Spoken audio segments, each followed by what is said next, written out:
Is there a sign up to speak, or do we just gonna do it ad hoc? Jeff's going to be running the meeting. Okay.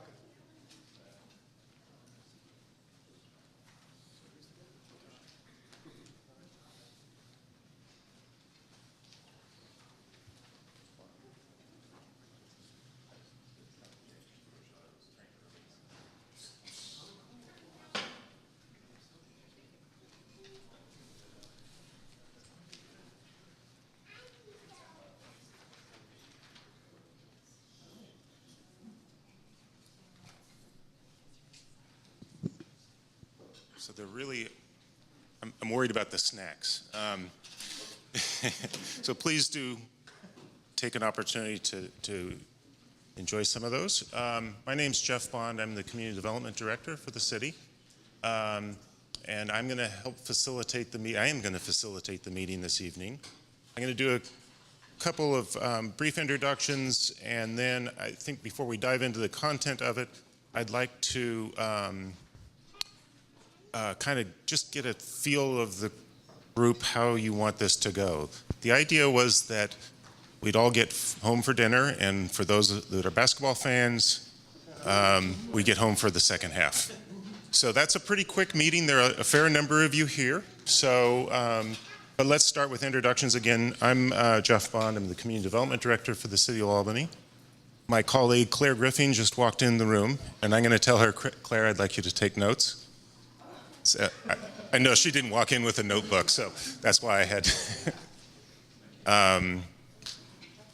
And then we have 3 city council members here this evening: Mayor Peggy McQuaid, Vice Mayor Nick Pilch, and Rochelle Nason, Councilmember Rochelle Nason.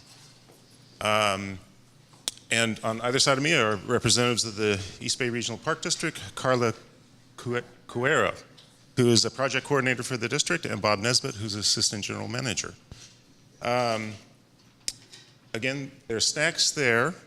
There are about 15, I won't keep on talking about the snacks, I'm sorry.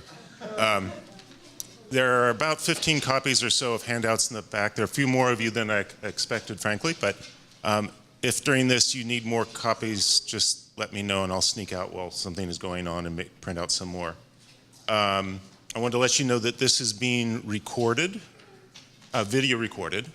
So that's why that's why I'm using this microphone. And the microphone here, it's possible that we'll pick up voices from the audience, but it's not guaranteed. We want to make sure your voice is heard. It would be better to get up and use the microphone. It can be removed and moved around. Now, with respect to meeting facilitation, this is kind of an, if it were a smaller group, it'd be much easier to have it kind of conversational and everybody just kind of dive in back and forth. This is a pretty good-sized group. We could go to running the timer in 3 minutes and just kind of one after the other. I don't know how interactive that is, and I realize part of the reason for this meeting is to have more of an interactive discussions of questions and answers and people being able to give their opinions. So if you want the clock to kind of help manage that, I'm happy to turn that on and use that. If you want me to gently but kind of consistently give everybody 3 or 4 minutes, and if I feel like the point's been made, maybe kind of nudge the conversation along, I'm happy to go with that anyway. So is there anybody want to just kind of shout out a preference? How structured do you want this? I kind of feel like I want to do it relatively informal. We have plenty of meetings with the clock running, and this is maybe something different. But I also want to respect everybody's time. We advertise this as about an hour meeting and may be a little bit longer than that, but I don't want this going all night. That was not our intent, and I think everybody probably does want to get on with the rest of their lives. So if that's okay, we'll dive in. Carla's prepared a very detailed presentation. I think she's going to go through part of it. Maybe we'll take a pause. I've had a conversation with Susan Moffett earlier today that she has a couple of things that she'd like to show, so happy to provide that opportunity. But again, trying to keep it managed in time, watching the clock, so that we can hear from individual folks and then wrap things up. It's a work session, it's a listening session. We're not necessarily going to have all the answers for you, but we do hope to hear as many of the things you like, the things you don't like, to get some questions answered for you. Okay? Is there anything meeting-wise I can answer right off the bat? Everybody happy? Yes, Ken. Are we just talking about the Albany Beach area, or are we also talking about the Bay Trail over Fleming Point? So that was what Carla and I were talking about. Well, actually, that's a good question, because I think the beach area is perhaps of most interest, but Carla and Bob are prepared to talk about the whole project. So is there a kind of a showing of hands of only beach? Okay, that's a lot of only beaches. Only Fleming Point? Nobody, only Fleming. How about anyone, everything, the whole project? Okay, so I would say we're going to spend most of our time on the beach, but we will make sure to quickly go over the rest of the Fleming Point stuff, and if we need to spend some time on that, we will. How's that? Anything else? Democracy works, right? Can I turn it over to you, Carla? You ready to go? So thank you guys again for coming tonight.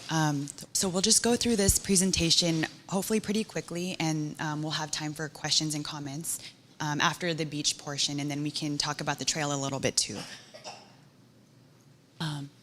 So here's just the format of the presentation. Just to give you guys an idea of the background, the planning background for the project. There's the Eastshore State Park General Plan. We went through a feasibility study in 2009 through 11. There were a number of public workshops and meetings. There were 8 of them between 2010 and 12. Then there was the EIR process and permitting, and phase 1 construction for the neck was completed. It took most of 2015, so that phase is complete now. You guys have probably been out there.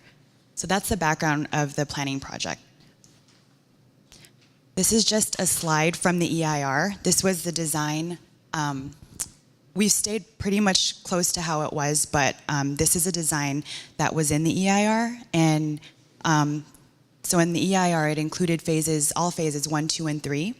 So it's not really anything new that we're presenting now to you guys.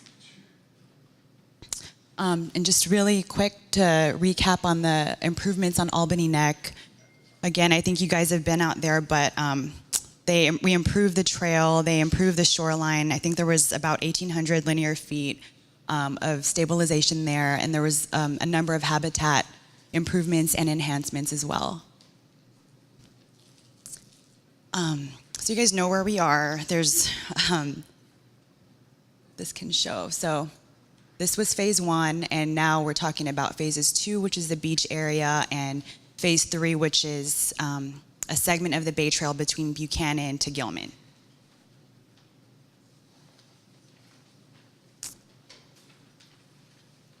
So the goals for phases 2 and 3 of the project are beach and dune enhancement. We're going to design it to accommodate multiple recreation uses and close that Bay Trail gap. And then this map, it just shows a quick snapshot of who owns which part of the park. So here's City of Albany up here, and then this is the park district in the beach area. So we can stop here for a second. This is the current proposed design for the beach. Some of the features of it, we're adding parking, we're adding bicycle parking, we're adding 2 beach access points. We're making sure that the features are accessible. Part of the Bay Trail runs through the beach area, and there'll be interpretive signs. There's going to be an overlook point right here, and there's just an expanded open use area and more beach area right here. So this is just a zoom in of the restroom in the northern part of the beach area. You can see that, we'll go back to this really quick. So that's right here. So this is just zooming in.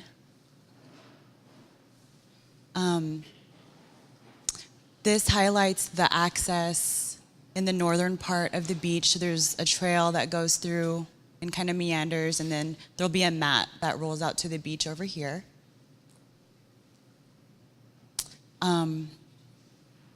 This is the dune area. I think it's about 1.1 acres, and we're enhancing the dunes. We're adding a rain garden, and there's a seasonal wetland feature here, and some eucalyptus trees. And there'll be some access fencing around it. This will be the overlook area adjacent to the parking lot in the southern part of the project area of the beach. So, you can walk from the parking lot, and, we've added some space here for user groups and access the beach. There'll be a mat down here onto the sand. And then these are just some of the district standard furnishings that we have, and some of the fencing and signage that we'll plan to use as part of the project. Again, here's some of the signage that's typical: toilets, interpretive signs, and the bicycle racks we'll plan to use. So that was just a really quick overview of the beach area. We can stop here if anyone has any questions or comments, and then we can jump into the Bay Trail a little bit more.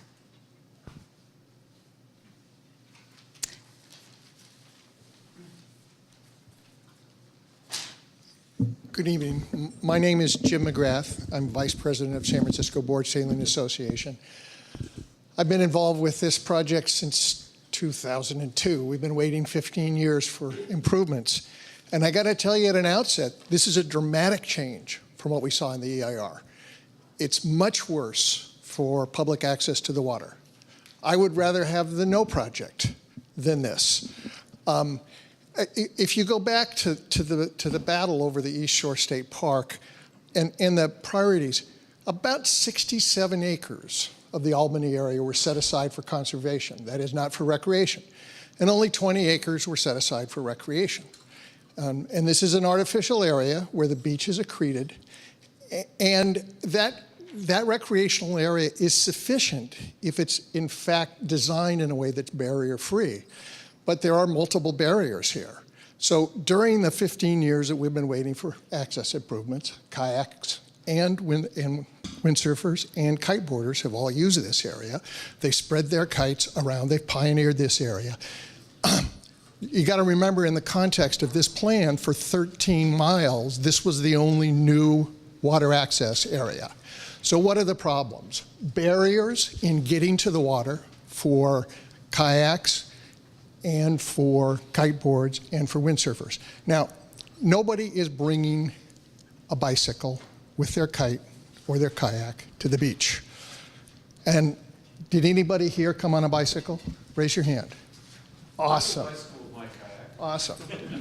That's great. Usually I'm the only person that bicycled to a meeting.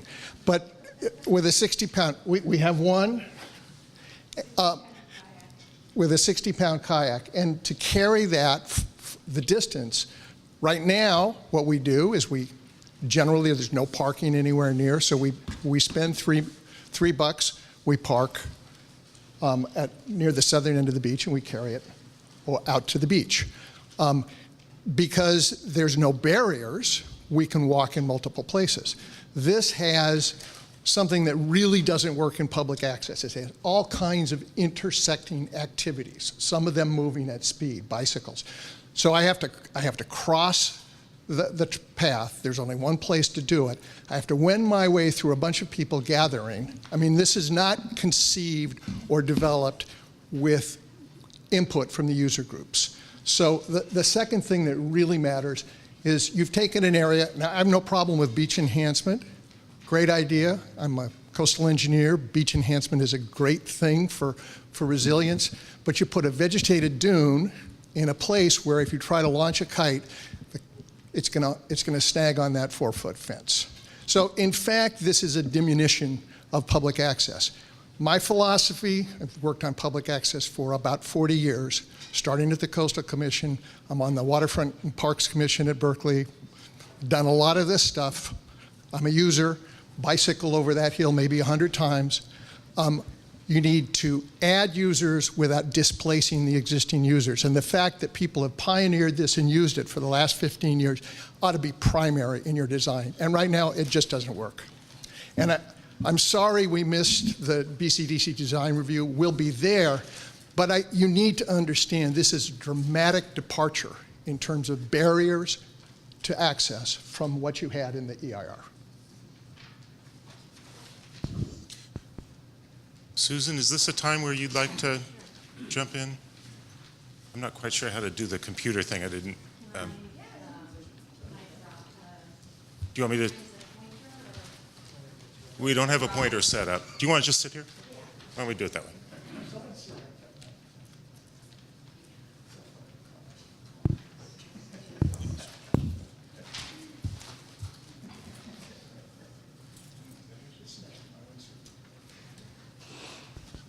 So maybe 10 minutes or so, would that be all right? Perfect, thank you.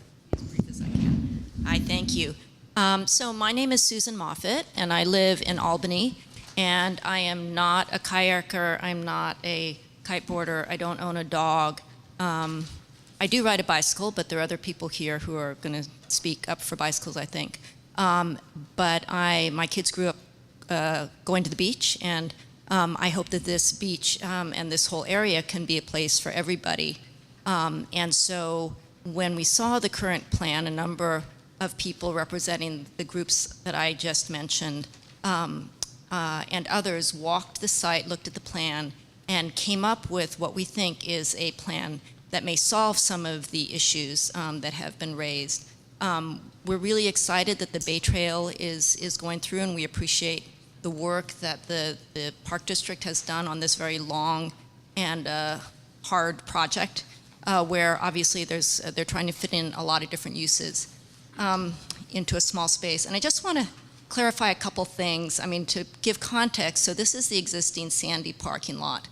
And right now, it's the Wild West in a way. It's wide open. It's not going to get any better for the kiteboarders and the kayakers and the trucks doing their donuts and people setting up their barbecues and so on. Because right now, it's open and it's usable and it's a commons. And so, you know, in the process of trying to make it more usable by other people who aren't there right now, the openness and the kind of self-made nature of the place is being enclosed. And in the process of enclosure, some things get lost. And so this is the previous plan. I just want to say that we appreciate that the designers, in response to our earlier comments, did make some changes.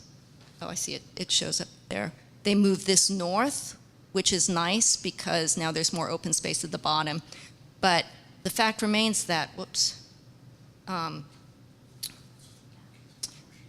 what was an open space that was flat has been chopped up into a lot of different spaces. And just so people understand, the Bay Trail and this driveway are on causeways. They have to be raised to get them out of the existing stormwater as well as for sea level rise. And so the topography is basically swale. I'm sorry, this is not a computer I'm used to. It goes from ditch to causeway to ditch to causeway, and there are a lot of railings. Wherever it's green, you're basically not supposed to walk. And along many of the paved areas that you see, there are fences. So basically, it's gone from wide open to very controlled, and what you're supposed to do in each space is limited. And so this is the same orientation. I'm going to show you this plan that we've come up with in a different orientation, but just to show you generally the sandy rectangle of the parking lot is here. So here is the plan. Our basic concept is, and again, here is the rectangle of the existing sandy parking lot. And in the Park District proposal, the Bay Trail goes right along here in the middle, and then up here is the driveway and the parking and the big turnaround. And we think that for only 12 regular spaces, 3 handicap spaces, I apologize, and 5 temporary spaces, there's a huge long driveway that creates a lot of impermeable pavement that's very inefficient. So we took the parking and moved it over here next to the existing parking. So here's the existing Buchanan Street and the bird sculptures here, the existing parking's here.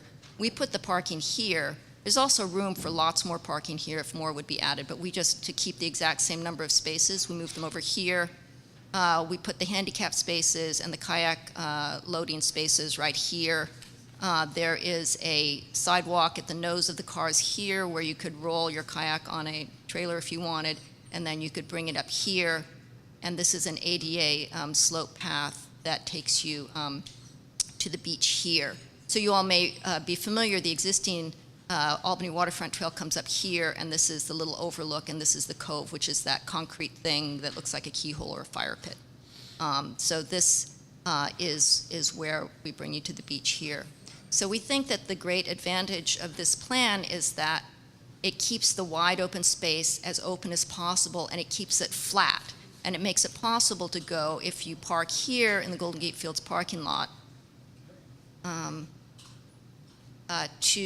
you can walk through. And so the water, we try not to fight what's going on. So the water, as you know, is a big lake in winter. We keep the water in the north. We keep the rain garden and the wetlands that's in the Park District Plan here. But instead of a bunch of skinny ditches going north-south, we have a slightly wider expansion of the wetland. So we keep the water in the north. We let the sand be where it wants to be. We keep this open, which is better for not just kiteboarders and kayakers, but most importantly for families and picnickers and playing Frisbee. And so it stays flat and open at the bottom. And we think that's important. And we also think that it's important to think of this as one area. It's not just a north-south Bay Trail. It's a destination. You know, the bulb is this way. These are the existing paths to the bulb. That's important. The plateau is another destination, and our plan recognizes that all of this is important. And just to make clear, some people may not be familiar with, there's a maintenance and emergency vehicle access road. Next, here's Buchanan Street over here, and the parking existing. Here's the Bay Trail. This could be available for Bay Trail and emergency vehicle access.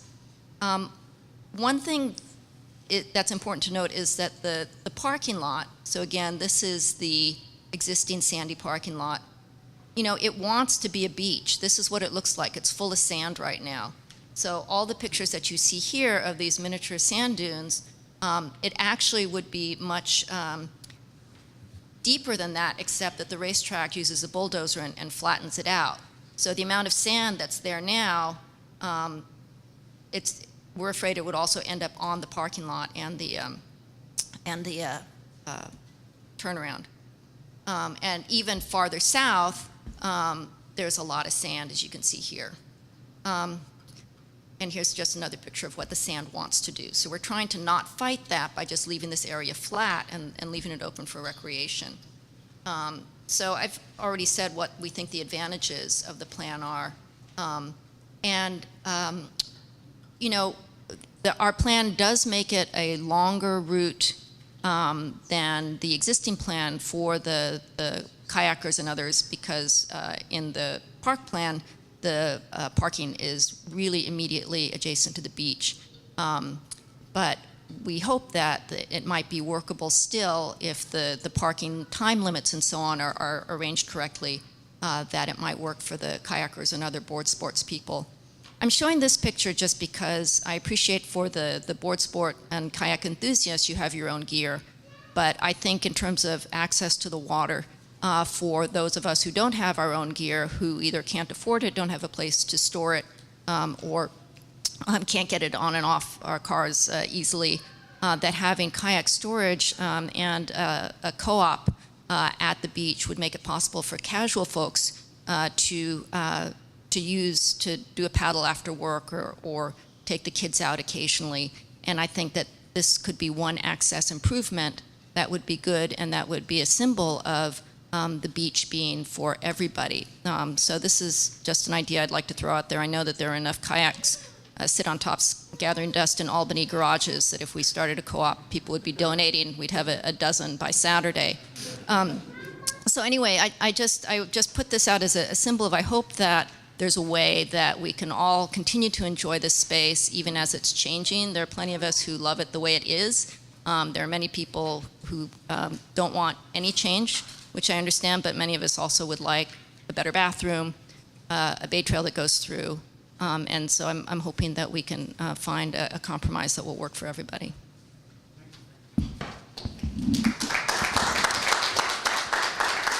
Thank you, Susan. So maybe we'll let Carla finish your presentation, or Francesco, I see you standing up. Is that? Can I make a comment? Is this time for comment? We could do that, or we could have Carla finish her presentation and talk about the Fleming Point part. That's fine. Okay, thank you.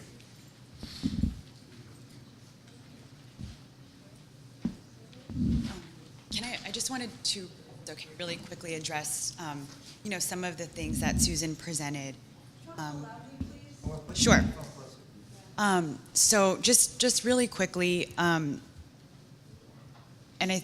Susan, I think you're aware of this, but like adding parking in the northern part, like along Buchanan, like there's something, like that's not our property, that's the city of Albany. So there's different elements there that would, that we've looked at, but it would further delay the project. And the design that we have it's been analyzed under CEQA already, and it's the changes, we've even made some changes after having our BCDC meeting. We've met with some of the citizens from Albany, and I can take you to a slide that shows a summary of the changes we've made that we're able to make under what's already been analyzed under CEQA.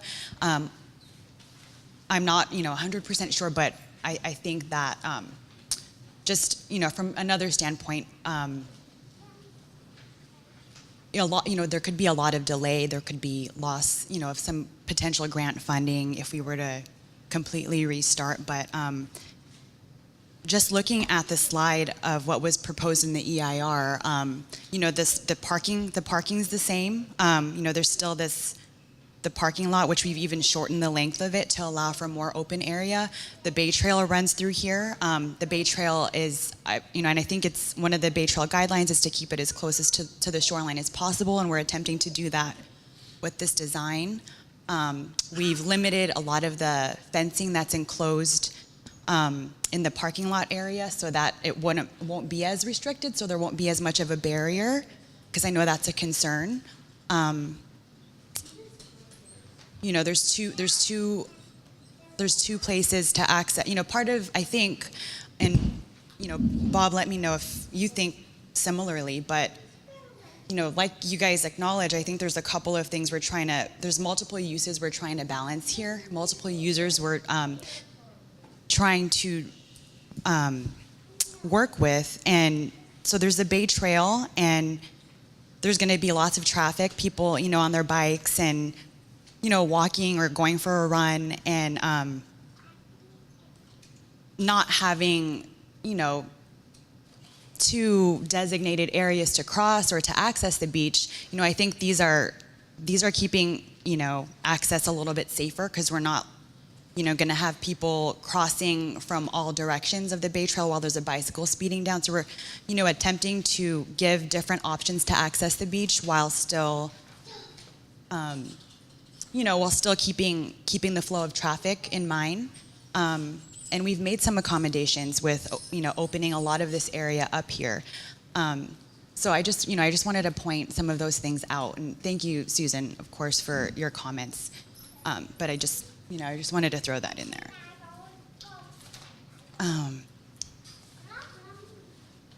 So we can go, there's a lot of slides here on the Bay Trail. I don't think we'll spend that much time on any of them, but so just to give you guys an idea, so phase 3 is the Bay Trail segment from Buchanan to Gilman. This is like a panoramic shot of where the trail would be from the water. Just really quick, these are some of the things that had to be considered when it was being designed. One of the biggest ones is the easement that we have with Golden Gate Fields along the shoreline. It's only 30 feet wide, but there's a lot of other factors that went into the design consideration. This gives an overview of the trail from Buchanan and Gilman's down here. There's some sections that are permanent and some are interim. And I think this has a lot to do with our easement, the easement that we have, and needing to keep some of the sections, for different uses in the future, depending on what Golden Gate Fields ends up planning to do. So that, but this is just an overview of the alignment. Real quick, the last photo you had, I don't know if you can go back one, but it seemed that it was a mirror image, like a flip reverse photo, because the Golden Gate Fields was on the left side of the bulb, if that's north. And so if that's north and this is south, then the Golden Gate Fields should be on the south side of the bulb. Because the Golden Gate Fields, the building is on the south side, you have the building on the north side. So it's like the picture you displayed to us was actually a flipped image. I think we've got it right, Jeremiah. That's right. I think this is oriented. This is correct. No, the one back before this one. The picture. Right here. You got Golden Gate Fields on the left, which is the north, the bulb, and then you got No, you're not. I think it's correct. That's a whole nother beach. That's a whole south side beach. Okay. Thank you guys.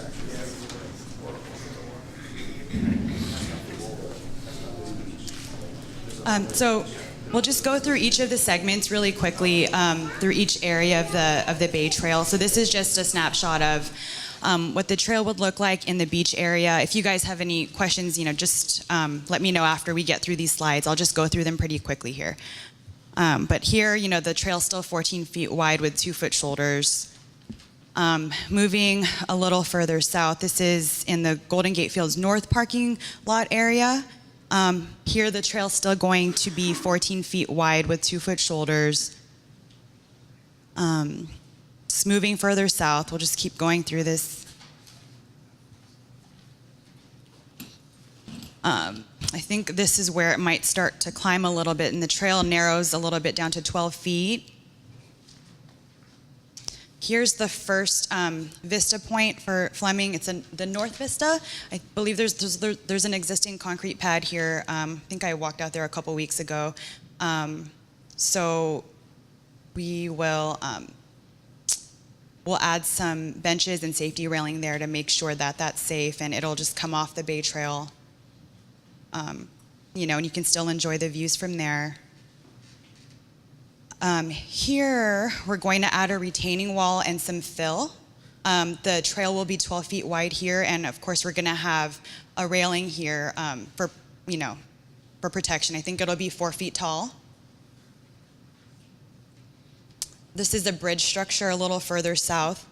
Again, there's going to be a railing. The trail will be 12 feet wide here. This is the other vista point and closer to the southern part of the area. We'll make sure that the views are good. I guess there's a tree in this area here. We'll prune it to make the views, as good as possible. Here's a jockey parking lot. We'll add some fill, another retaining wall, and the trail is 12 feet wide here. And so this is almost to the end, almost to Gilman, and what the entrance will look like if you're entering Golden Gate Fields from that side. 12 feet wide again. We'll have a little barrier here to keep the trail separate from, the parking and the traffic on this side. And then we end right before Gilman Street. So here are just some of the signage that we will plan to use to direct traffic. We'll do some striping to direct pedestrians versus bicyclists at the beginning of trails or where there's an intersection. So that was really quick summary of phase 3. Then I put together a quick. Okay. For a second. So earlier we asked how many people would like to talk about the trail component, and so maybe just back to Jeff's point, to focus back on the real issues. So that's the trail component. Does anyone want to talk about that, or should we go back to focusing on the changes we made at the beach? I think there's a relevant element to the trail component. Yeah. You want us to do the trail now so we can then focus the majority of our time on the beach? Sure. Yeah. Let's get the trail questions out of the way, and then we can focus on the beach. Well, that is, my name is Jeff Finn, I'm with the Board Sailing Association too. Not a good public speaker. Could But, you speak up or stand up so we can Where hear you? this new turnaround you're proposing, and then you have the bike trail between the beach and where the kiteboarders are traditionally been using for 15 years, so much land their kites. It's nice that you can enhance the beach, it's going to create an attractive nuisance, but with the fencing you're proposing for the lagoon area, to walk a kite through this narrow area here with bike paths, I think you should have the bike paths behind and not have a turnaround, but have a lawn area here where we're now watching in the blowing sand. And then about the parking spaces, your study does include about 30 or 40 people that are parking where you showed those bulldozers. And you have 4 handicaps and 4 shirts, so we're actually losing spaces from the way it is now because you haven't included the renegade parking that's currently ongoing. And so I think you should take into account how it's actually being used currently. So thank you for those comments. Again, for those of you who came in late, this is being recorded. So if you can either speak real loud, there are some microphones that might pick you up, might not. But there's also a microphone there that will help. I'm going to help facilitate this along with the district staff just so we can get everybody's input. At Bob's suggestion, let's clear the issues or questions or dialogue about the Bay Trail segment, not the beach, but the other parts of it as it cuts through Golden Gate Fields, south of the beach to Gilman. Jeremiah? Jeremiah, real quick, I'd like to say that the tree you're talking about pruning, have you done any ecological work to make sure that there's not birds nesting in that tree that have lived there for 100 years, that birds live there in this trail that you're building with bulldozers? Can you check the environment impact on species, ground squirrels, and things like that? And just be aware of nature because it's for habitat restoration. So make sure you care about the habitat that's already there. Okay, thank you. Doug, I think you wanted to. Doug Donaldson, I'm an Albany resident. Regarding the trail, I'm eager to see it built, and I think it's a very good design. I like it, and I really hope that the beach issues can be resolved soon, because I really hope they can get resolved soon, because I wouldn't like to see this delayed. I'd like it move forward. Okay, sir. Follow up on what Jeff said. I think everybody wants to see the area improved.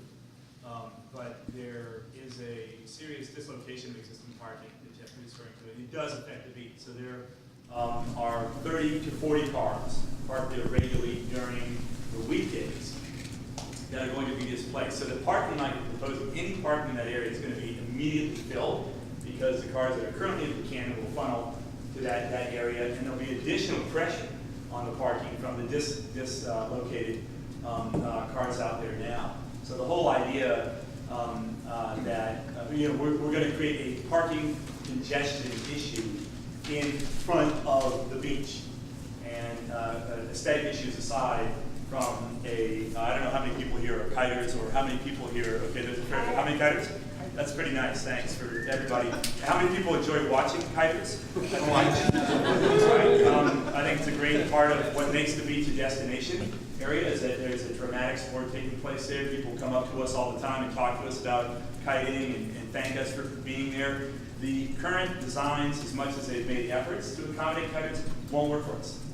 So there will be no kiting at this beach if those designs that are currently proposed are implemented. And what Susan has been doing is really working with the people who use the beach, the dog owners, the cyclists, the kayakers, the kiters, to come up with something that works. And it's a very simple shift. It's just taking the parking and pushing it into Buchanan, because it's going to be a problem there. So push the problem to where it already is, keep it there, and shift the trailer. That's it, shift the trailer. And we're done. I think everybody agrees that it's a fantastic improvement on the existing space. Thank you. Robert, would you? Robert Chasey, Citizens for Eastshore Parks. I'm happy to see all the people here. I love when people get down to looking at designs and using parks, and this is what it was all about. Prevent this from being developed, and so it could be used for a park. So, as regards... It's bedtime for everybody. Go on. First off, I'll restrict my comments right now to the trail. I'm happy to see the design for the trail moving along. I know there's a lot of engineering issues and a lot of problems. There are difficulties with building on that soil. It's not very strong, so I'm happy to see you have done that, and I'll restrict my comments on the rest of it till later. So, have we wrapped up? Okay, great. Amy Smolens. As far as the delay, we've been waiting for this for so long. I mean, we'd rather wait a little longer if it's going to work for everybody. So we've been waiting long enough. One question I had, I noticed on the secondary plan there was a sand fence that looked like it was between the path and the parking lot. But is there any fence on either, any sort of a barrier on either plan between the actual sand and the bike trail? Because people are going to take a spill if there's a lot of sand blowing on the bike trail and the sand does what it wants to do, so that would be something. Yes, there will be there's going to be a sand wall on the west side of the Bay Trail, and in addition to that, around the habitat area, we'll have fencing and vegetation that'll help control the movement of the sand as well until those dunes get more established. Okay, that's my Bay Trail question then. Thank you. Okay. Was that a Bay Trail question back there? Or? I'm a little confused. We're not going to have access from the Gilman side anymore? No, this will improve the access to the Gilman. white, I'm not understanding the white. Yeah. The big border. That's private property. Private property. Is that black line or stroke represent a fence? Like if you come from the Buchanan field, where do you park? It looks like if you run into a wall. If you're coming from Buchanan. No, I'm sorry, Gilman side, the Gilman side. If you're coming from Gilman, I think Golden Gate Field still has, I think this is still their property. I don't know how they regulate. You park Golden, and now you walk across the green, and then that's how it's going to go. If you're coming from Gilman. Yeah. Yeah. So that line runs down over the wall or the end of the grass and it stops.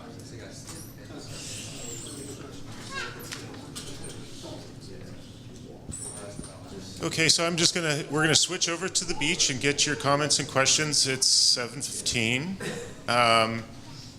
I can be kind of a little bit more diligent about kind of keeping people moving along with questions. So if you hear something and other people are saying that what you want to say, it's great just to confirm it. And maybe after a couple of minutes, I will try as politely as I can to encourage people to wrap things up, just because there's a lot of people and all your questions and all your comments are important to us. So I apologize if I offend any of you in advance, but I'm going to try to keep you all moving along so we all can get home and have dinner, and for basketball fans, watch the rest of the basketball game. People don't mind, Bob Nisbet, Park District again. I'm going to make a couple process questions that might aid as people make comments, just so that certain elements of the history and what the Park District has, what we don't have, are clear before you make your comments.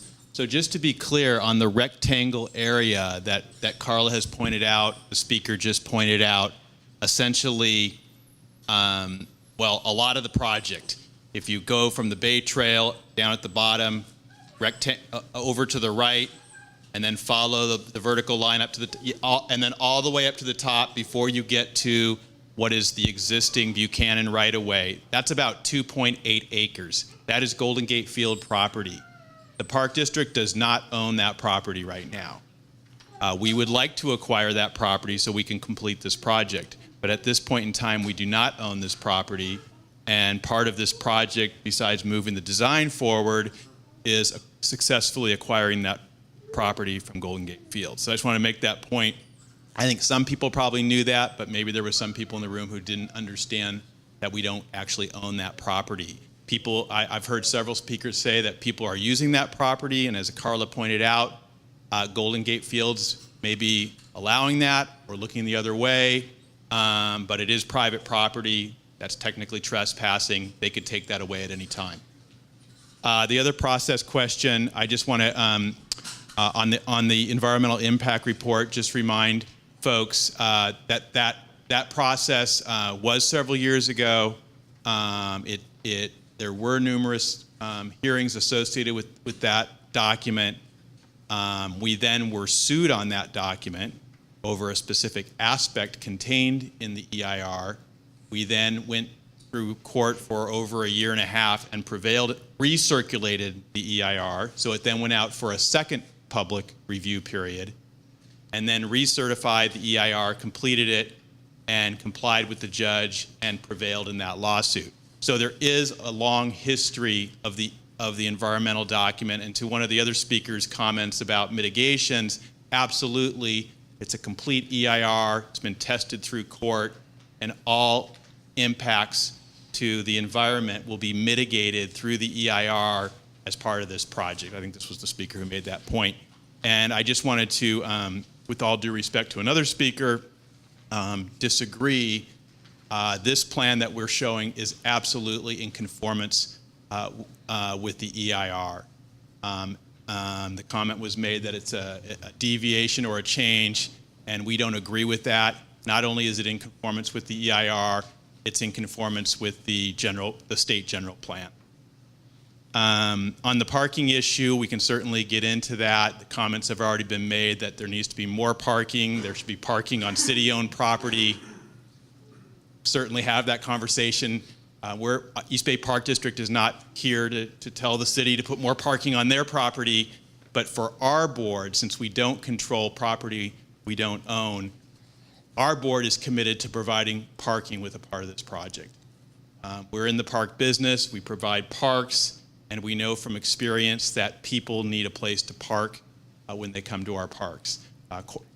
Most often we hear the opposite comments from cities and communities, that we're not providing enough parking, that parking is a problem, that people park in the neighborhood streets, and we need to do something about it. And so our board is very sensitive to the needs of people who come to our parks, and it would be great if everyone came by bicycle, like a lot of you did tonight, but it's just not the case. I sat in traffic for a half hour to get here, so people do love their cars. And our board is very sensitive to that. So it would be nice if the property lines didn't matter, but they do. And for us to provide these amenities, it's a requirement, and our board is committed to providing parking so people can get there. Maybe there'll be more parking in the future. Maybe the city will make improvements to Buchanan. Maybe Golden Gate Fields will change use. There's a lot of what ifs in the future, but for now, we will provide this limited parking, and one of the speakers made the comment that it's probably not going to be enough right on day one. That's probably true, but we are committed to provide parking, accessible parking, so people can access the beach to the best possible. My comment was that it does more damage than harm.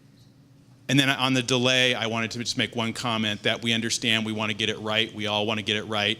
But on the delay, I think the comment that was made, we do have some grants that we have received that would be in jeopardy if we are delayed past some point. I don't know the exact dates. Again, we get it. We want to get it right.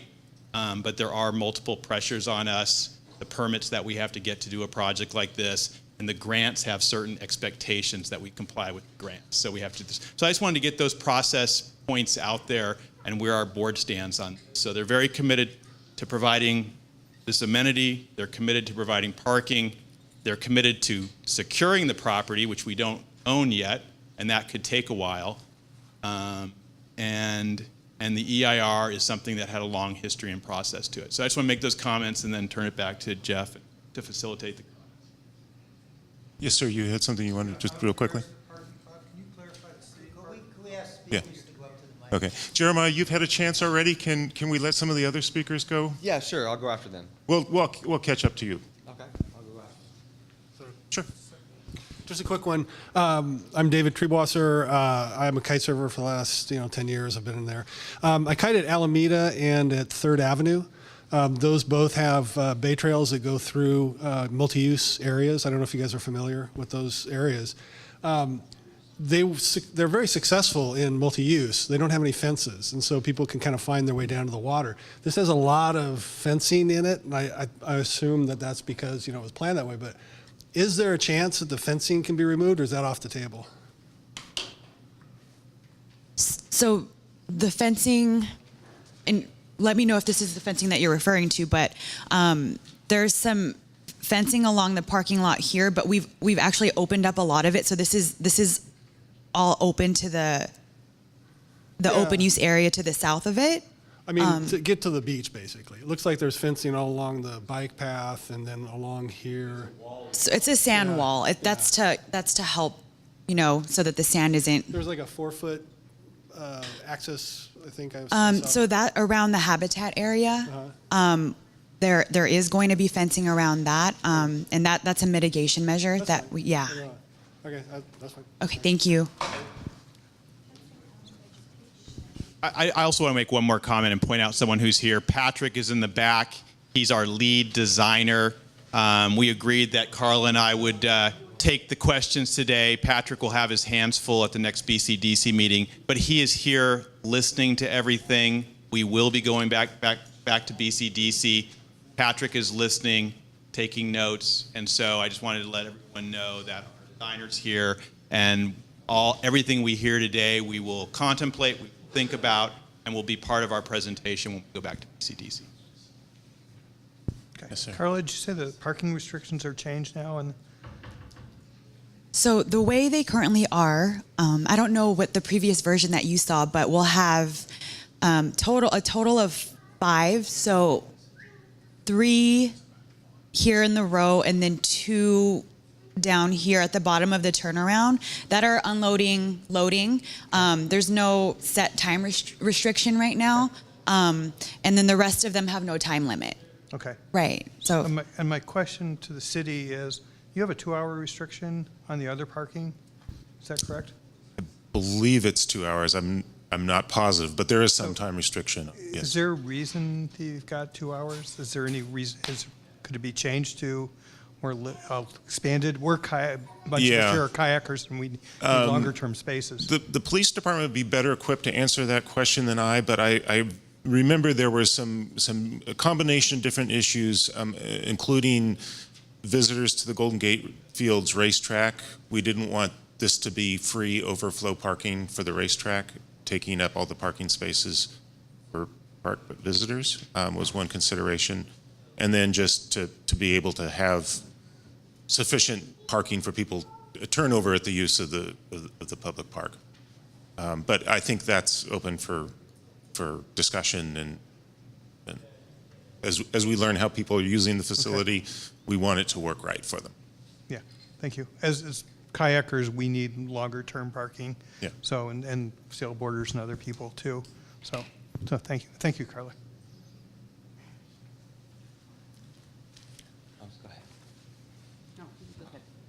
Hi, my name is Jeremiah.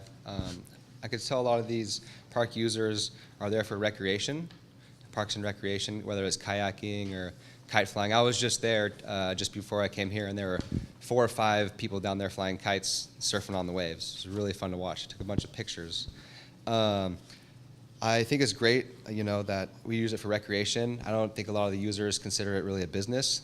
I think that's great that you guys consider it a business.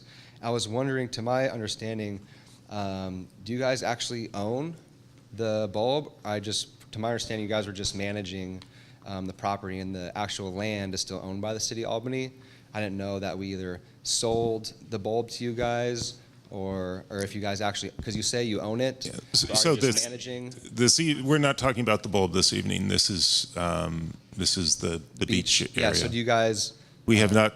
The city of Albany still owns most of the bulb.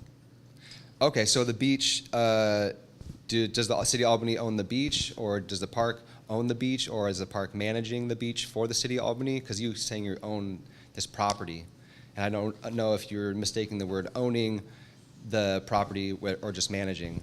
So I think it's a good question for everyone to understand. The city owns what we call the Buchanan extension. If you visualize Buchanan Street, I think it's either 60 or 80 foot wide right away. We own that roadway when it gets to the turnaround.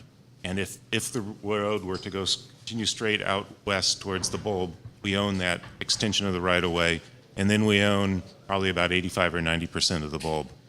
The Park District and the state of California own various other parcels that don't follow any sort of geographic logic.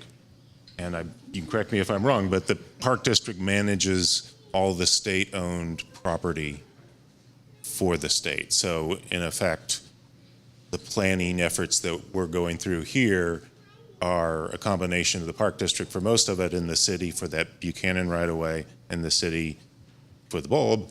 And with respect to the bulb, we're under a slightly different planning process, working together to make a transition that into the McLaughlin State Park eventually as well. So, hi. Yes. My name's Sally Tobin, and I'm a kayaker. I've kayaked out of Albany Beach maybe 10 or 12 times, and I really love that area. It's an absolutely beautiful, gradual, sandy beach. There's room for all kinds of user groups. When we kayak, it's usually in groups of 4 to 8 kayaks at a time. And right now we can park right by the northern area of that riprap and kind of step over about 3 rocks, and then we're on the beach. And it's just fabulous because you can park, if it's a weekday and Golden Gate Fields is not collecting any money, you can just park right there. It's absolutely no problem. And no matter how many people and dogs and kids are on the beach, there's always room for everybody. So it's just a really happy place. And we provide free entertainment when we crash our kayaks in the surf. And it's also a great place to practice surf launches and landings when the waves are really up. So we were really surprised. I'm a member of the Bay Area Sea Kayakers, which is a group of about 650 sea kayakers throughout the greater Bay Area. And we were really kind of blindsided by this project. Susan contacted us at one of our general meetings. And so we're really kind of surprised that all of this work has been going on because really I think we're the largest kayaking club in the Bay Area, and no one has contacted us or happened to post things that we could see at the beach when we're there, you know, launching our paddles. So we're absolutely in favor of increasing usage of this area. There's certainly room for everybody, but right now we're really getting closed out. And we're very concerned about that because it's just such a beautiful, lovely area. Thank you. Thanks. I'm Penny Wells, and I'm also a kayaker, also a member of Bay Area Sea Kayakers. I also am on the board of Bay Access, which is the nonprofit that engineered the legislation for the water trail. And I sit on the advisory committee for the Water Trail project. The parking seems to me to be the major issue here. But first I want to say, yes, the bathroom. The improvement in the bathroom is like, yes. But from a kayaker's point of view, and also not a 20-year-old kayaker's point of view, having an unloading zone, which is very close to where you're going to put in, is extremely important. Having the ability to park your car not too far away from there is also very important. Because if you have to have a cart, not everybody has a cart. And this is a busy area, which means that if you were unloading your boat, you might be doing it in traffic. You might be doing it on the Bay Trail when people are trying to get by with bicycles. So I'd really like to have you look hard and long at additional options for parking. And one of the options I saw in Susan's presentation was putting some parking along the north side of Buchanan. Now this, I guess this would be the city of Albany? Yes. Do whatever you have to do to get the city of Albany to go along with that. Okay. Because that would provide additional parking that would help relieve the problem. It wouldn't get kayakers any closer to the water, but it would be a step in the right direction. And the other thing is that kayakers, as has been mentioned, are usually out for 4 to 7 hours.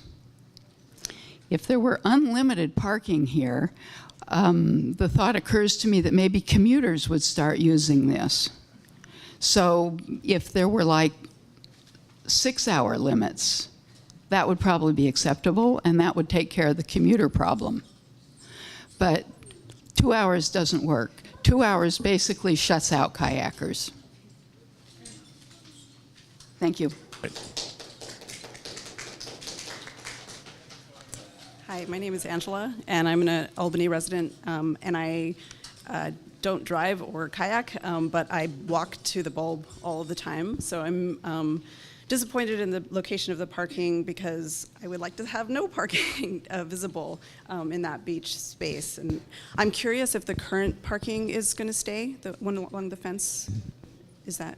Yes. It will There's still be there? No proposal to change that. Okay. Along Buchanan. And in the future, you talked about potentially obtaining more of the land to the west of, or to the east of the parking lot. What would happen to could the parking lot move in that instance? Are we going to be stuck with that pavement there for? Let me clarify that again. So the entire schematic design that we have shown is already being shown on property we do not own. I see. So we have to acquire that to do this project. Then once we do that, and assuming that we proceed with this project, as everyone knows, Golden Gate Field's parking lot is very expansive and it continues to the east. And I would assume, and that they would continue to allow the status quo of people using their parking lot. But I can't speak to that. But as you noted, I mean, right now, the picture at the bottom shows people parking on Golden Gate Field's parking lot. And your point is, well, it'd be nice if there was no parking, but other speakers have made the point that they need parking, and we can see that they do. And where essentially those cars are, our parking lot is probably a little further to the east, as shown above. And then the rest of the Golden Gate Field parking lot would still be what it is after we proceeded with the plan. Okay. Okay, well, thank you. I'm all for increasing access to the bulb for all users. Thank you, Angela. Francesco.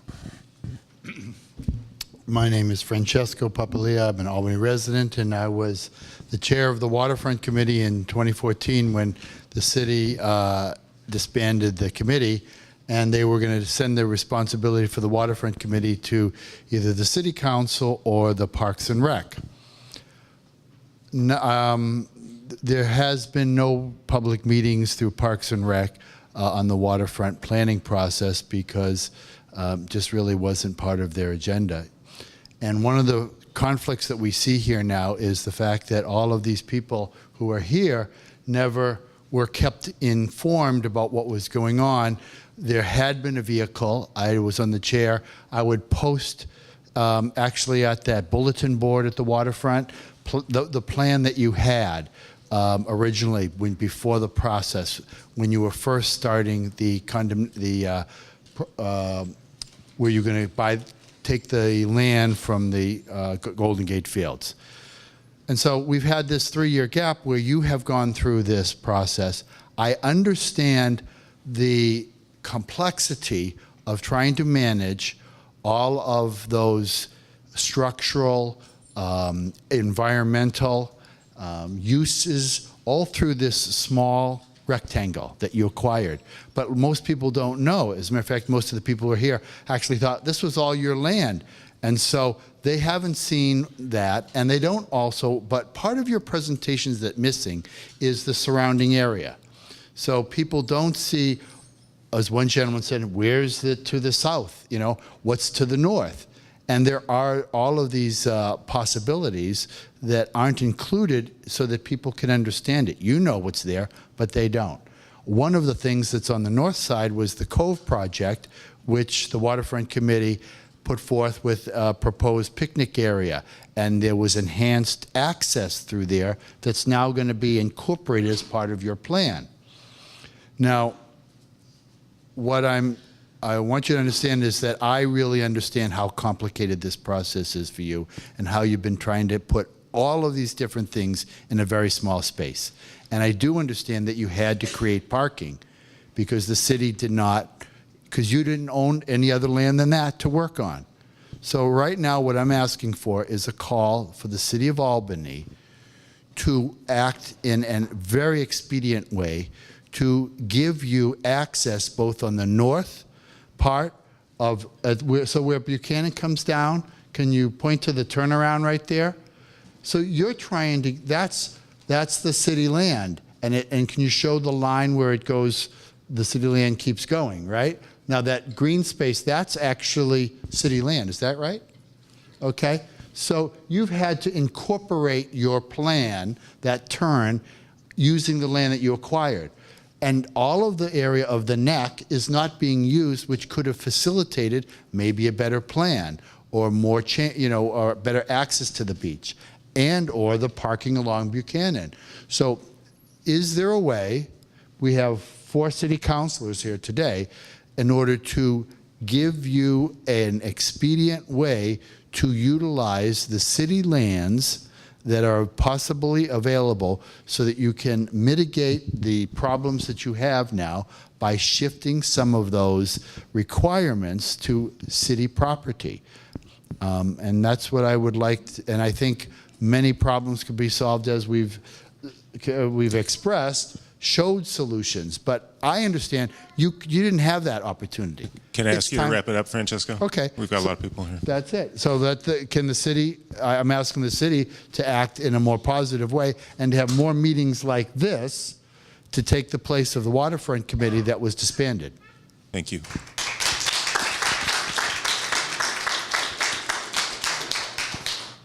If I may make one response, not on the point about what the city should or shouldn't do or can do or can't do, but I would like to make a response. I think it's important that does go back to the history a little bit of how we got to the project we're at, because I have heard several speakers say, we're trying to cram a little bit of everything into a small rectangle so that we serve all needs, and maybe we are, but a reminder of the history, or maybe a statement of the history so most people don't know. This project started as just closing the trail gap.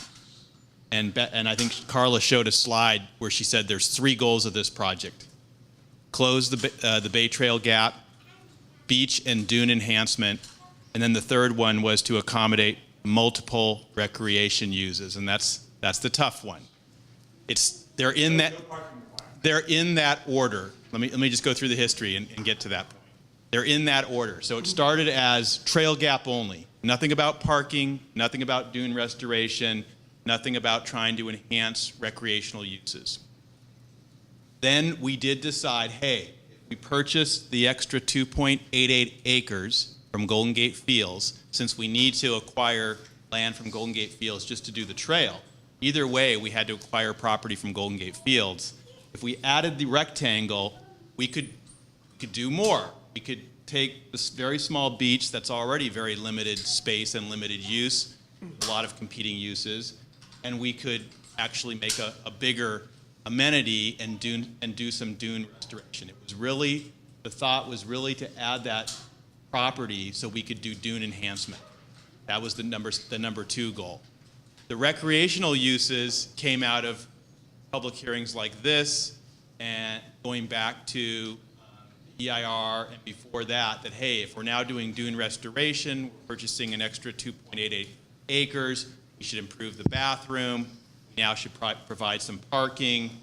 We did hear very early on, and Patrick could speak to this, from kayakers, and there was outreach several years ago to try to accommodate that. So we're admitting, yes, there's a lot of uses going on. There's dogs, there's hikers, there's bikers, there's kayakers, there's bird watchers, there's all these things. And part of it is, again, I think a compromise to try to find a way to accommodate all those uses. But that was the third goal of all this. It started out, let's just get the bike gap done. And part of us now think it would be nice if we could go back to our original goal for this project. But here we are. Second goal was the dune habitat restoration. Our board is fully committed to doing the restoration. That was the original, besides the Bay Trail, that was the thrust of this project, was the dune restoration. And then while we were there, provide the needs of the recreational people who use this area. So I just wanted to get that comment. Thanks. Okay. Sir, thank you for waiting. Hello, my name is Amir Hamawi, and I've been actually going to this beach for 12 years or so. I first found out this beach from kiteboarding, but I have my daughter and I actually have a 10-year-old too, and I actually use this it's one of the few beaches that I can actually convince my family to go to. So they go bike ride, do other things while I can kite. And they can actually watch me. It's got very good access, which I'm sure a lot of people can attest to. Lots of things have been mentioned. Like when I looked at the EIR, there's a graphic that you showed that's like 3 slides back. Do you mind just stepping back to that one? Because in that graphic, there was a specific staging area, and there was also an access point to provide, like, see where it says water access there? So one of the things that I'm looking for to keep the public safe when I'm kiting is that we don't have the same access point to the beach, right? And so in this area, there's a staging area that's big enough. I believe when this was proposed, there was a minimum of 75 feet so that we have enough space to launch our kites and so that we don't launch over the bike path. That's one of the things we want to avoid, like at all costs. We do not want to do that. 3rd Avenue is like a place that they've actually implemented that very well. So if you step back to the current plan, the things that I see are concern are that the open use area has kind of shrunk a little bit. So maybe it's not within that 75-foot length that we're looking for. The sand wall, I'm not sure if there's going to be a fence there, but if it's just a sand wall that's maybe 2 feet, we can hop off of it. But if it's like 3 or 4 feet, then it's going to be something that's, okay. But then at the same side, we don't want to be launching kites over that path. And we definitely don't want to have to walk in between the handicap parking along that area, because that would just be, we'd be walking in a parking lot, which is cars, it's dangerous, right? So that's the things that we kind of want to avoid. But in general, I think over the last 5 years, the improvements that have been made to the bulb are great. Like my family actually likes going there now. So I'd like to see that continued, and I'm hoping you guys can work it out and keep it safe for everybody. Thank you for your comments. Next, please. Hi, I'm Tom Colton, and I've been using this area as a bicyclist for about 15 years. And then when I started kayaking, I started coming to this beach to launch. I'm really excited about the new bike trail, the extension. I just would, and I'm not as concerned about all the details, but I'd like you to consider the needs of kayakers and kiteboard sailors in the plan. I think from the point of view of a kayaker, the parking is important. I mean, I always come here by bicycle unless I have a kayak. That's my only way to get the kayak to the water. And so I'm sympathetic about not wanting to have too much parking and too much pavement, but it really is essential for access for water, to the water, to have parking and relatively long-term parking. Many of us are used to using the water trail sites around the bay. I paddle on the bay at least once a week, and I've been to many of the sites that Penny has been involved in helping to create. And some of them do involve a long carry, and most of us have little 2-wheeled carts, and we just put our boats on the cart and we pull them along. But things like that little windy path there don't work real well as access, because if you have a 17-foot kayak on 2 wheels and there's pedestrians and so forth, it's kind of awkward. So if you can find fairly direct access, even if it's not super close parking, that can work for kayakers. And I'm access. Yeah. From the parking lot. I mean, I think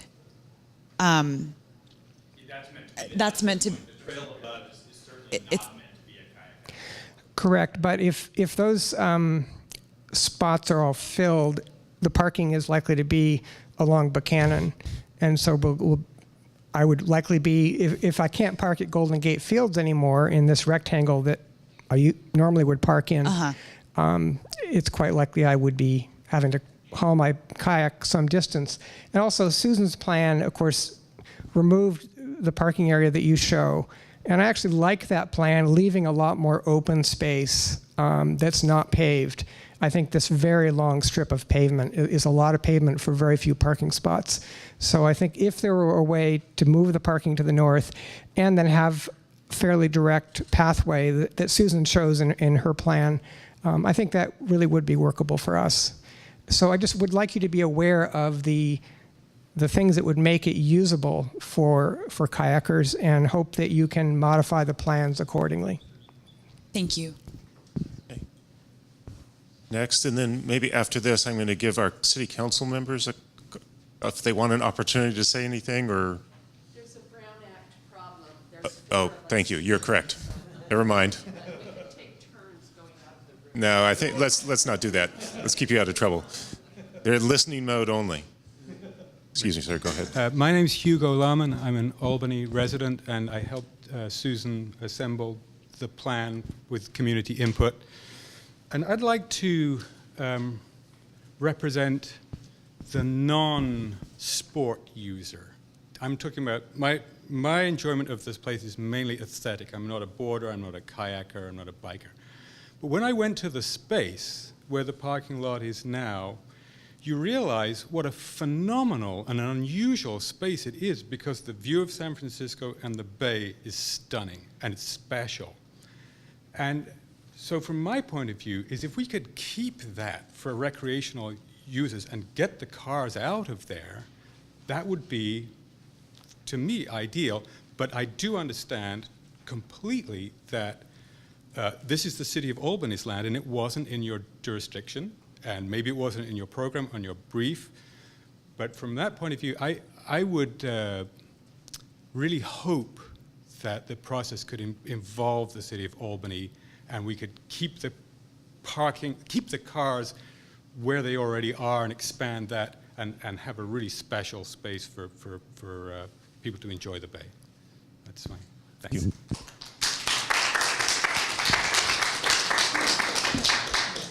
So Robert Chasty for Citizens for Eastshore Parks, and now about the parking. First, I think that the alternate plan, and I don't know whether it's called the community plan or Susan's plan, whichever it is, seems to have a lot of good thought in it.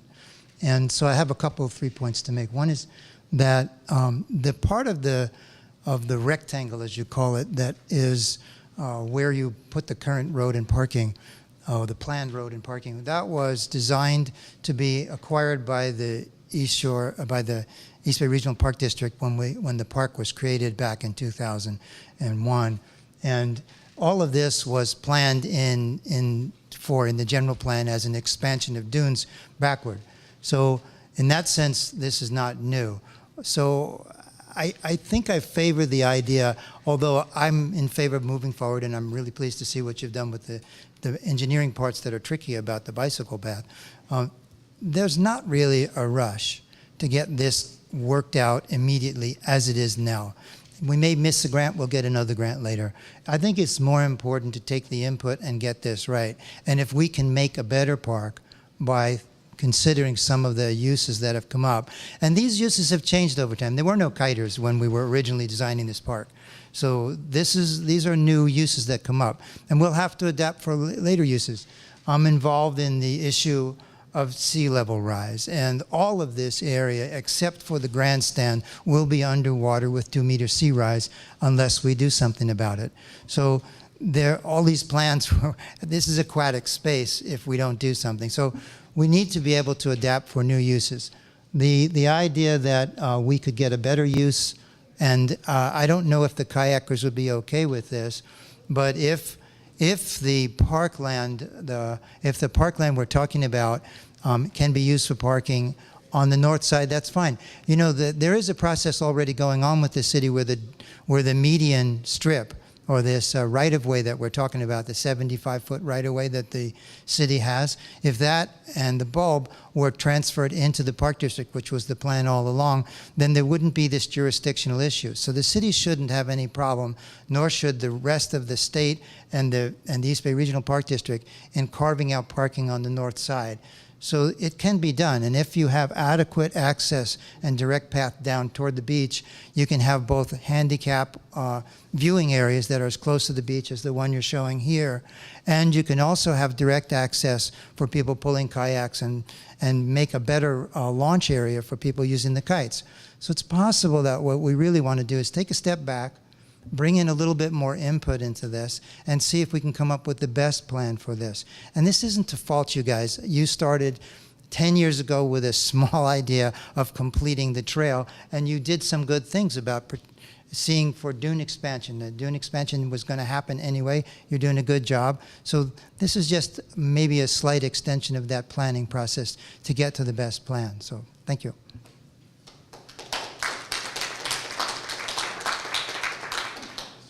Hi, my name is Kevin Chang. I'm a kiteboarder. I'm also a cyclist as well as a hiker and dog walker. We love to bring our dog to the beach, and I love the access that we have to be able to use it for all the multiple uses that it affords us. And I really would like to encourage and reinforce the plan that Susan put forth to really try to see if you guys can, try to adopt some of the ideas that were there, make that space more open, and also I asked the city leaders as well, if there's any way that we can make a compromise and see if there's any possibilities to add additional parking on the north side, because I do see, with the improvements that are being made here, that it will make it more attractive for people to want to come out. And so there will be potential for challenges to find enough parking available to meet all the, I guess, increased visitors there. So I think having the open space is important. It allows for use for people, and also with kiteboarding, we do need that space to be able to rig with the lines. It does require a lot of space, and one of the concerns we always have as well is with the launching of kites, there are risks involved. We want to make sure that there's enough space that we're not putting ourselves as well as any other bystanders in the area at risk. And so by having that open space to allow us to be away from kind of where the main people are, that there's less of a risk for any potential incidents. Doug Donaldson again, resident of Albany. A couple of things about I really want to support Hugo's plan and the efforts that Susan has put in sort of orchestrating all of this to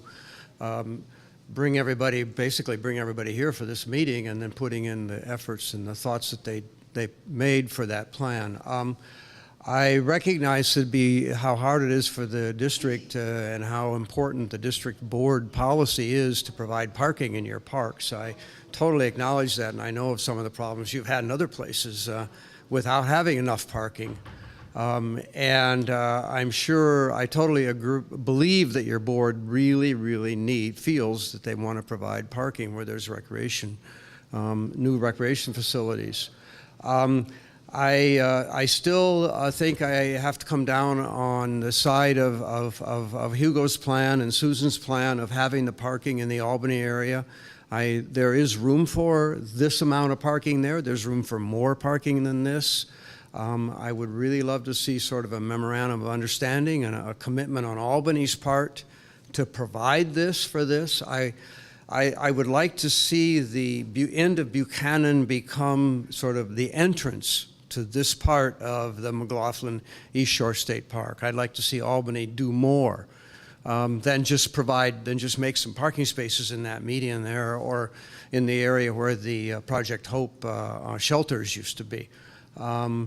And that would require efforts on both the city's part. I really think that Parks and Rec Department, commission should have it in their work plan to work on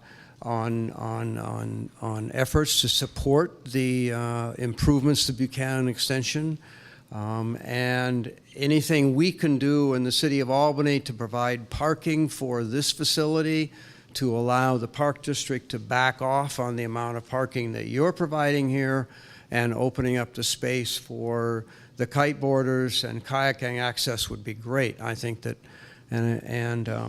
I still want to see the Bay Trail built soon.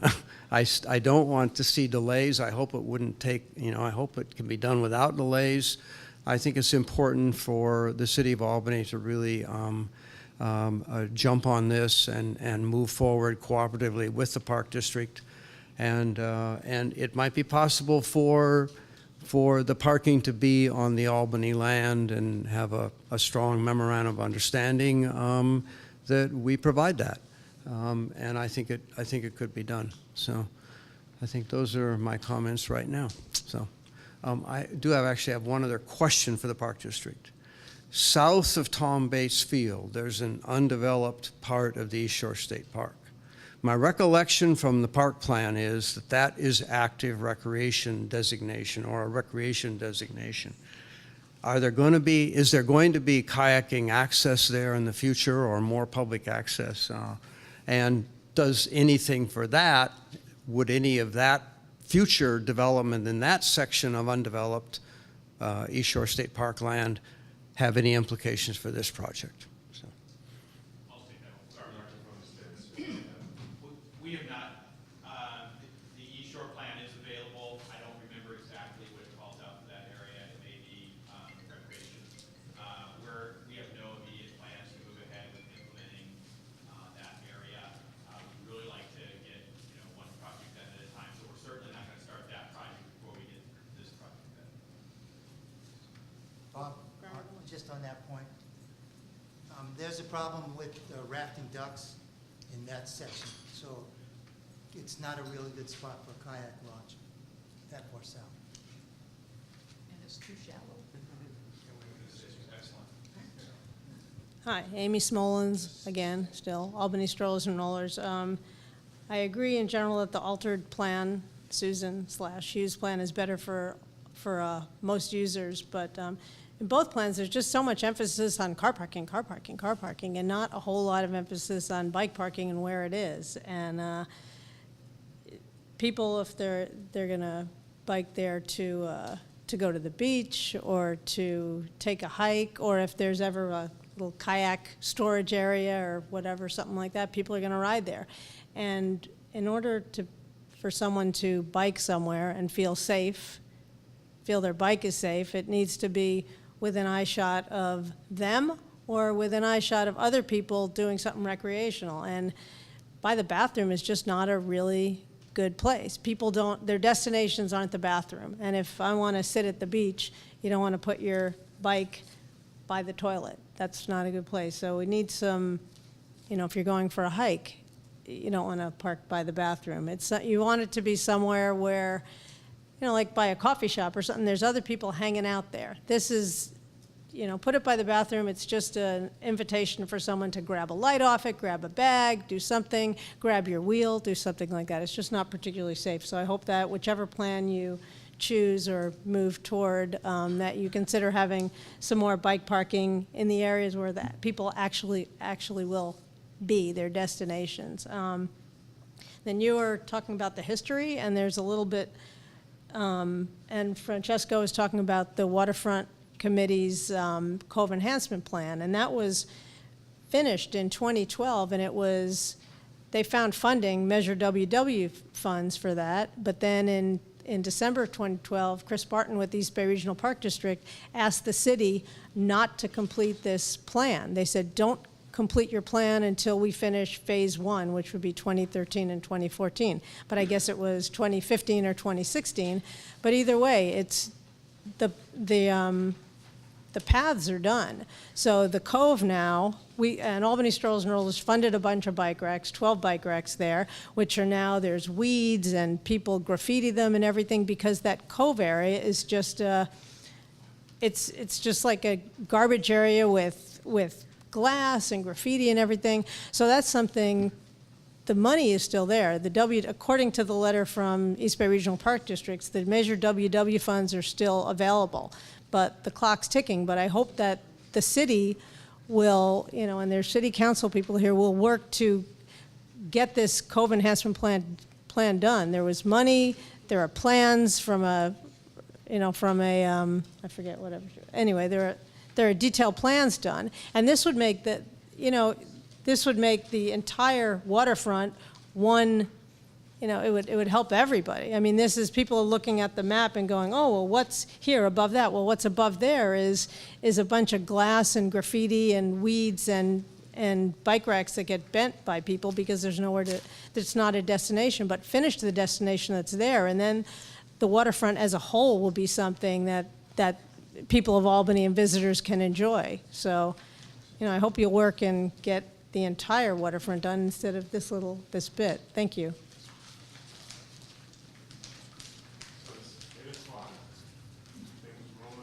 1 minute? Sure. I just want to pick up a couple threads. Ken McCroskey, Albany resident, thank you for coming tonight. We really appreciate it. Thanks for listening. There's been a lot of work. Can we go back one slide? I think it's back one, just the general plan. As we're looking at the whole area, and as somebody said, this is a unique area. So I'm really in favor of the Moffett plan, or going in the direction of the Moffett plan, because it maximizes the sort of natural area utilization. I think you mentioned at one point trying to keep the Bay Trail next to as close to the shoreline as possible. Actually, in this plan, it does take off from the shoreline. The Moffett plan has it go a little further away from the shoreline, and then in fact it goes along Buchanan and it's away from the shoreline for quite a ways. I don't think that's a major difference, so I would dispute that. Also, in stark terms of pavement, this plan is very duplicative of the turnaround that already exists to the north on the Albany land, and you get very few overall parking spaces for a lot of coverage. So I would encourage you to ask Albany to cooperate and see if we can't get those parking spaces in Albany. Thank you so much for your time and coming.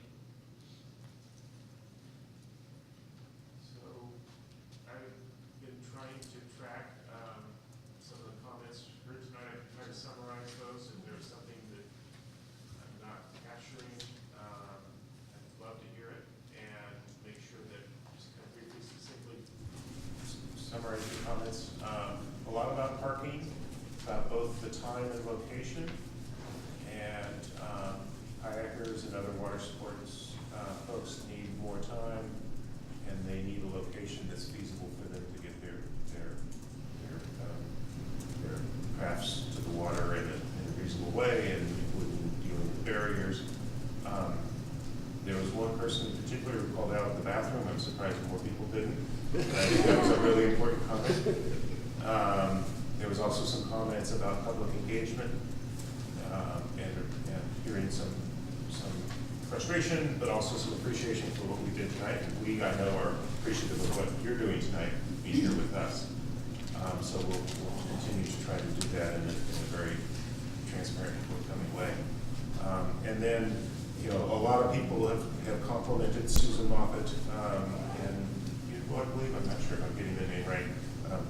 I think we're major contributors to the alternative plan that you saw this evening, and we will certainly discuss how we can take your feedback on that and do the best we can.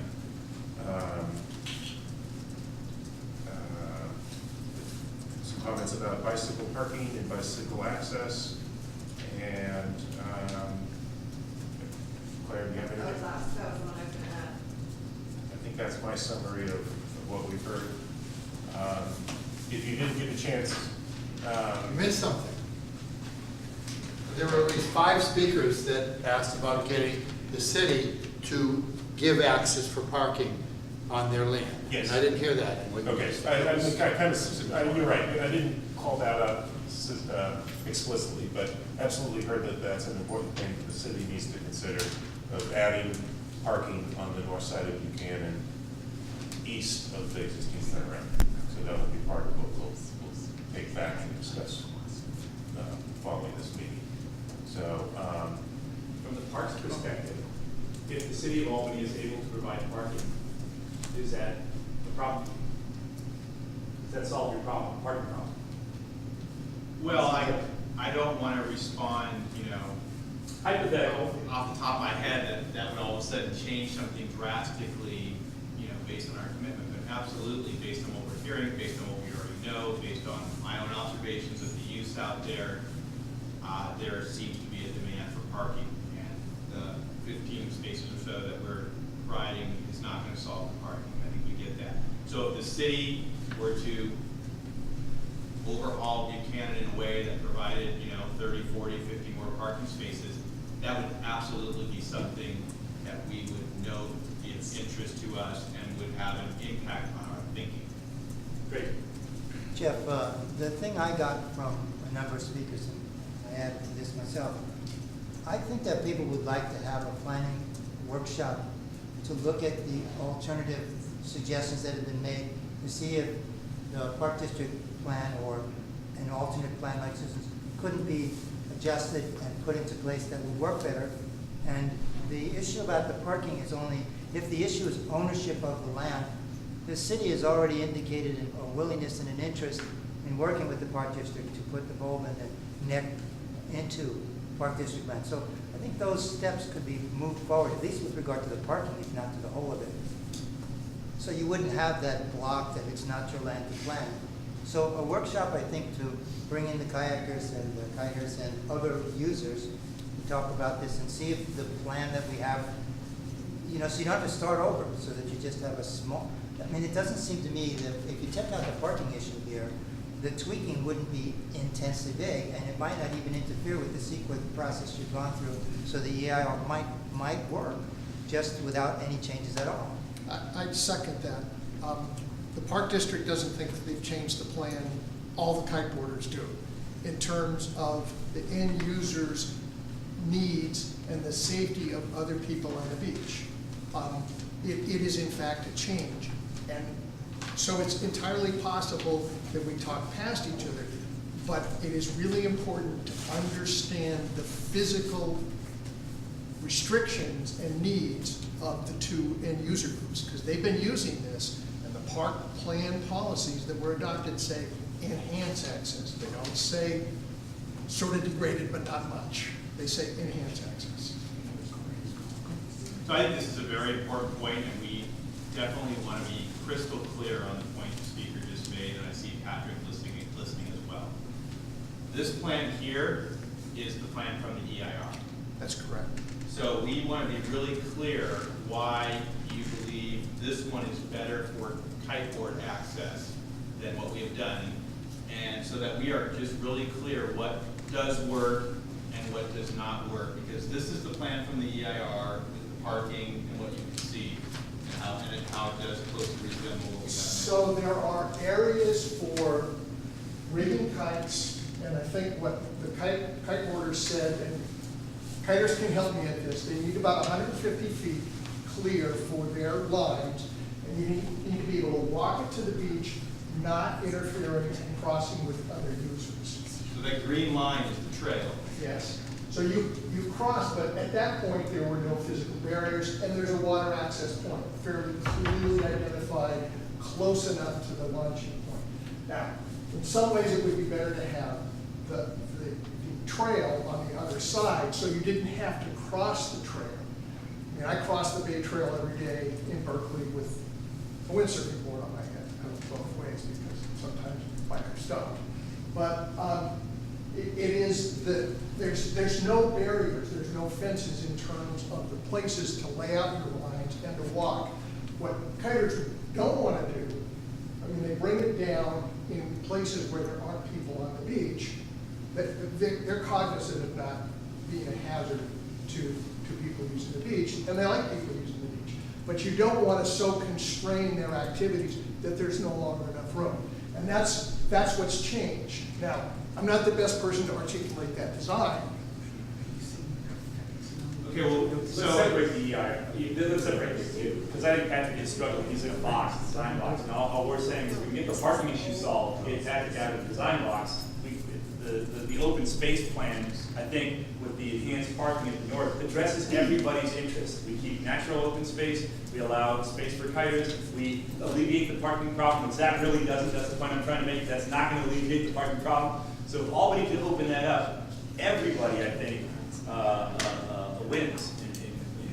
I understood, but I wanted to make the point because the speaker did say that the original EIR plan did those things. And so I'm hearing some mixed messages. This is out of the EIR, and I now hear you saying, well, let's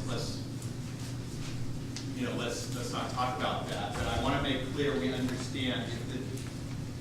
This does somewhat resemble the plan we have now. There are some differences, we'll admit that.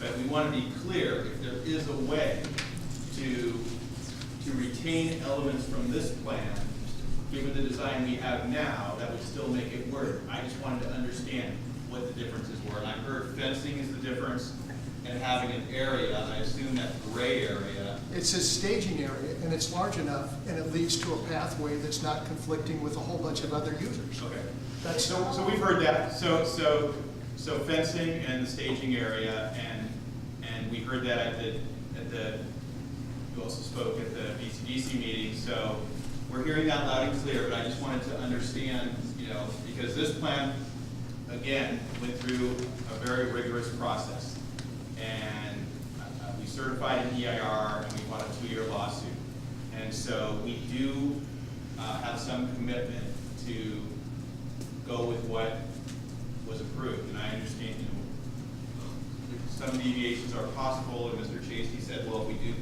did less, maybe you're still covered. That's possible, but I just wanted to make it clear that everyone knew this is what was in the EIR. It wasn't something else, and it has the parking and it has what we see there. And I'd like to add just one additional point, and that is that there is no reason why the kiteboarders and the kayakers cannot use exactly the same access points, because when the kiteboarders come out, the kayakers go home. We don't like paddling in wind, and they don't like kiteboarding when there's no wind. So there's not a conflict in terms of usage. They can all use the same place. I was going to say, I've never seen a kayaker out there. Now you know why. We're still like. So can we wrap this up? So Brittany, last burning comments. You get the last words. Is there a way for us to stay in contact so that if you have other meetings or want to communicate things, is there an email list or something? We have an e-notify system on the city's webpage. The city's webpage is about to change, so be patient with us. It'll still be there. But it'll still be there, they tell us. And what do you remember what it's called? There's a waterfront. It's waterfront planning or something like that. Right now, if you do it in the next few days, on the top bar, or at the top of the screen, there's a section that says e-notify, and then you have dozens of choices, and you scroll down there and you find waterfront planning.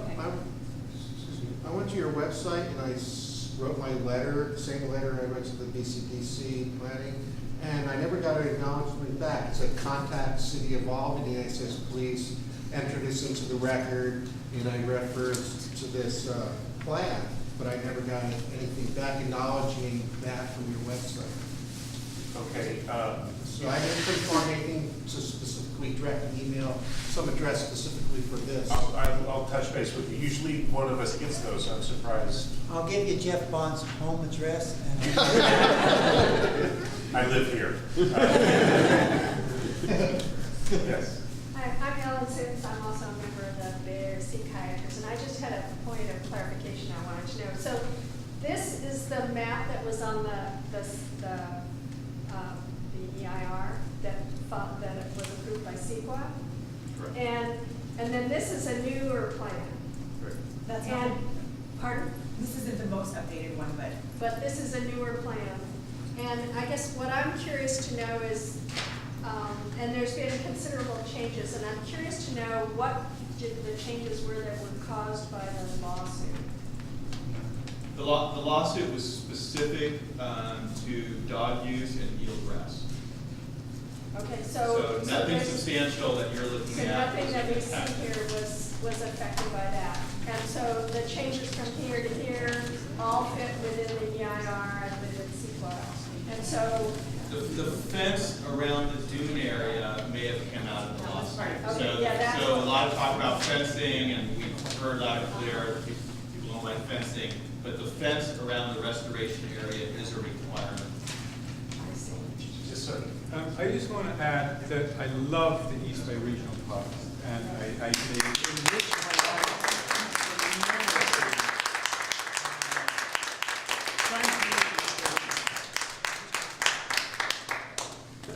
So if you want to grab us for individual conversations, you can. That was a great note to finish on.